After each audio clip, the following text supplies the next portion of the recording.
Okay, so today I am making a stencil storage book inspired by Ratch 0113, and what I'm starting with is 2 pieces of chipboard or grey board which are cut to 7.5 by 7.5 inches, and I'm starting by giving them just 2 coats of gesso on both sides.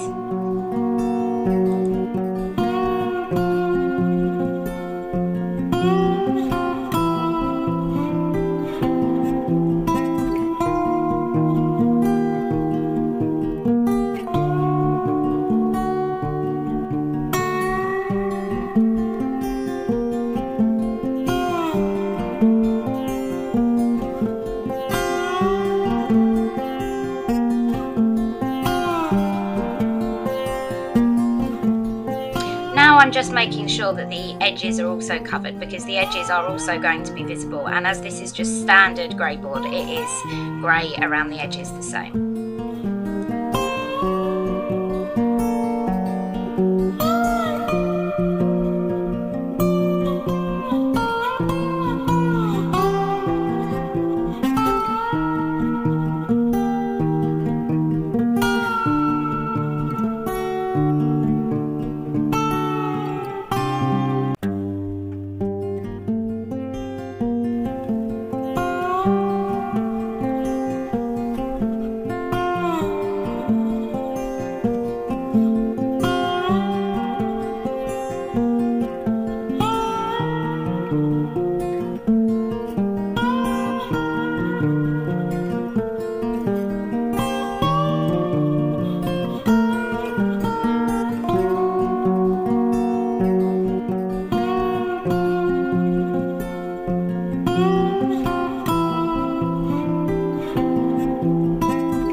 What I'm doing now is taking some old book paper and I am just tearing it into strips, and what I'm going to do is apply random strips over both of the pieces of chipboard, just with some Mod Podge to seal it down and then to seal over the top of it.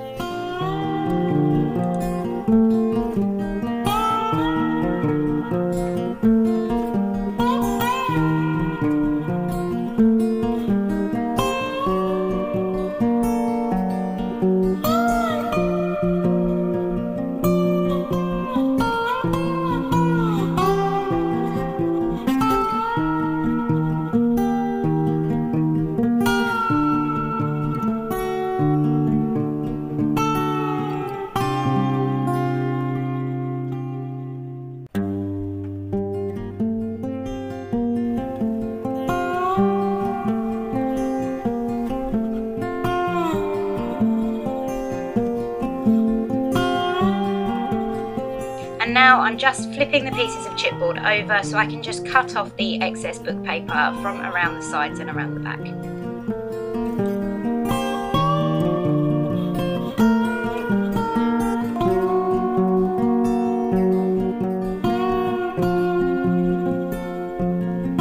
Next I'm going to use just a little bit of gesso on a dry brush to rub over the book paper a little, just to sort of dull it down a little bit.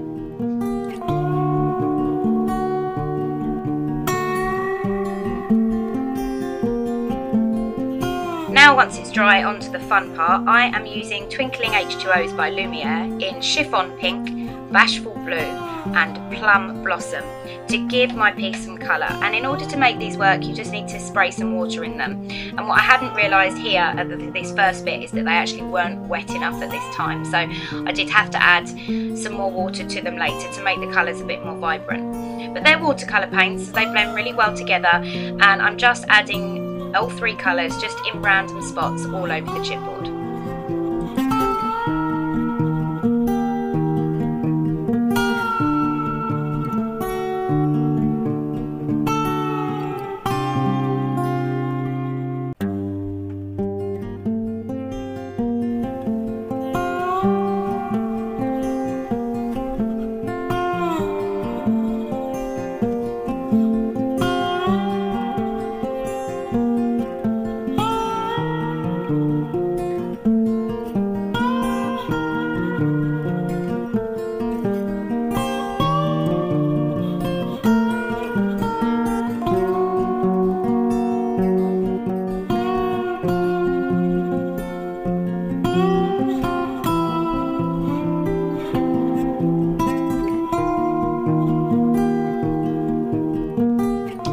colours in real life are actually quite a lot brighter and more sparkly than they show here, but you'll see that at the still photos at the end.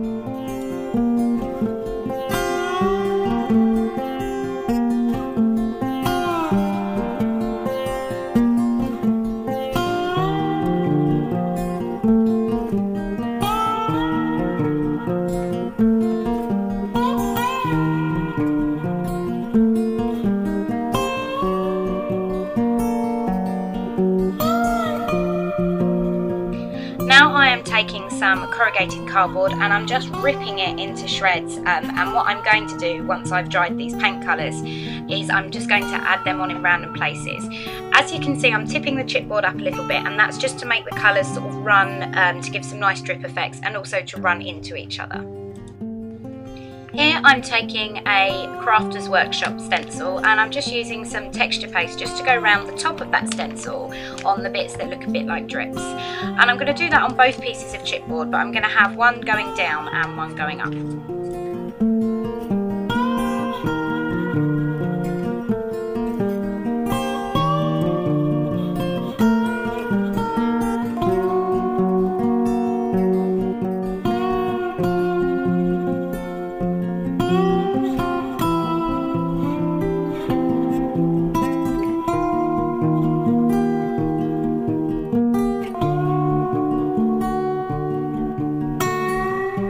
Then what I'm doing here is taking those bits of corrugated card that I ripped earlier and I'm just adhering them to the chipboard with some Fabri-Tac. Once they are adhered down, I take some gesso and just paint them white, and then I rub over them with the colours, the Lumiere colours, H2O colours that I used earlier.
I've turned the pieces of chipboard over and I'm just doing the same type of paint effect on the back as I did on the front, using those three same colours and just adding them in random places.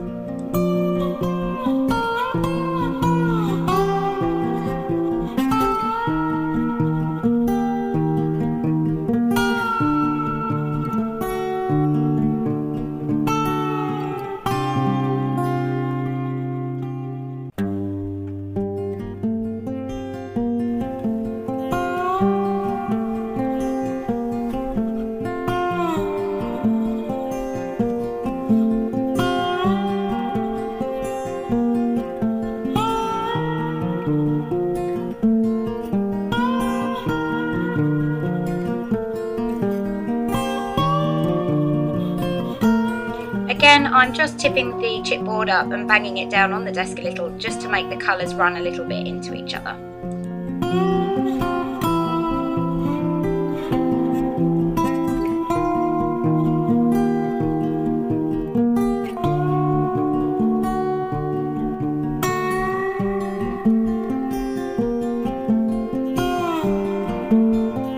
As this side will be inside the book, I want to try and keep it really flat. So what I'm doing here is I am using some of the purple, the plum blossom, just to add some splatters of paint onto both pieces of chipboard. Once I've dried those, I then add some further splatters of paint with Frozen Jack Frost by Lindy's Stamp Gang.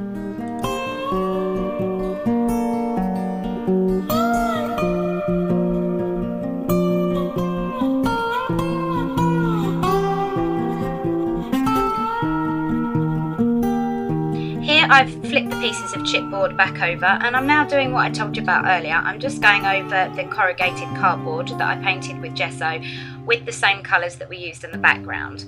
What I also do is stand these up and sort of tip them a little so that the paint again runs.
Once they're dry, I'm using a different Crafters Workshop mask, and this is small dots, and again I am using some texture paste, and I'm just adding this mask in random areas on both pieces of chipboard on the front.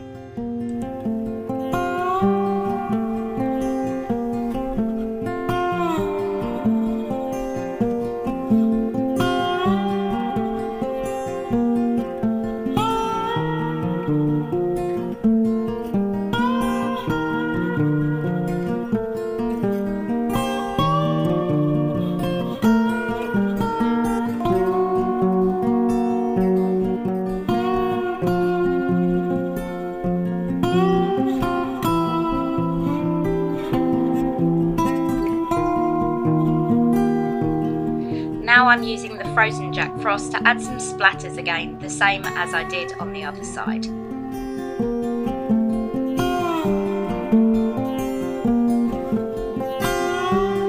Once that's dry, I take the bottle and spray where the drips are from the original drip mask that I used, and then I just let it drip down the page a little and wait for it to dry.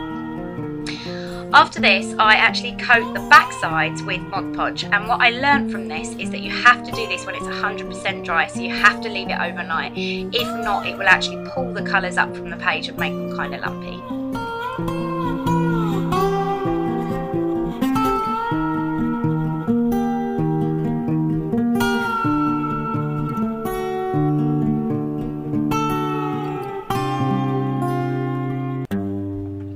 Okay, so once the Mod Podge is dried, what I'm doing here is just taking a standard hole punch, and I'm trying to punch a hole in the centre, and I'm using that white piece of paper there, which is cut to the same size, as a guide for where to punch my holes.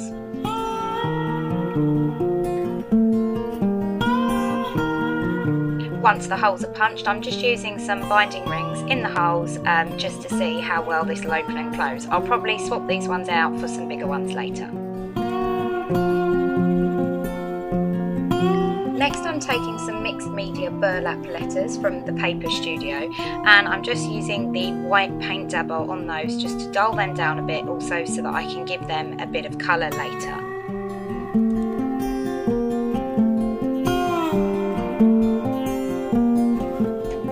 So once those letters are dry, I'm using the same blue H2O to go over those in a bit thicker consistency than I did earlier.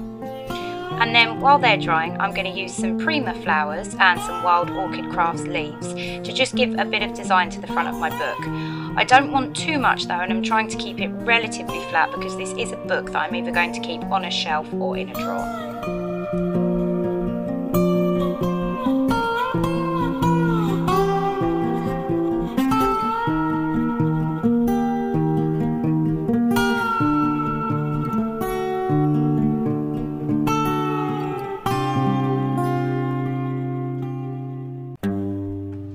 As you can see, I'm adhering all the flowers and leaves down with hot glue, and I also do the same with the letters that I painted earlier. Even though they do have a sticky back, I'm actually adding a bit of Fabri-Tac to the back of those just to make sure that they glue quite securely.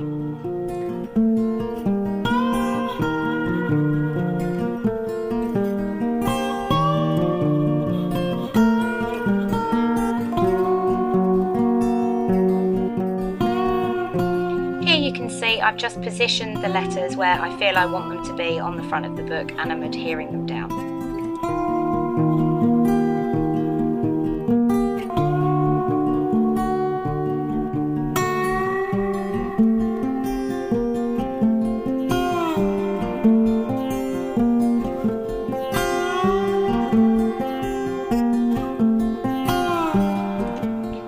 Now I'm going to use the Lindy's Stamp Gang Frozen Jack Frost just to add some more splatters over the flowers and the leaves and the letters to make them all blend in a little.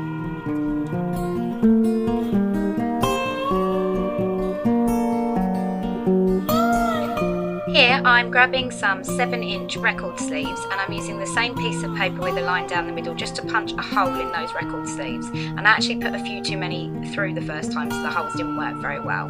Then I'm adding those record sleeves onto the rings, and I am putting in my 6x6 stencils, and it actually works really well. So that's it guys, please stay tuned for the still photos at the end, and thanks very much for watching.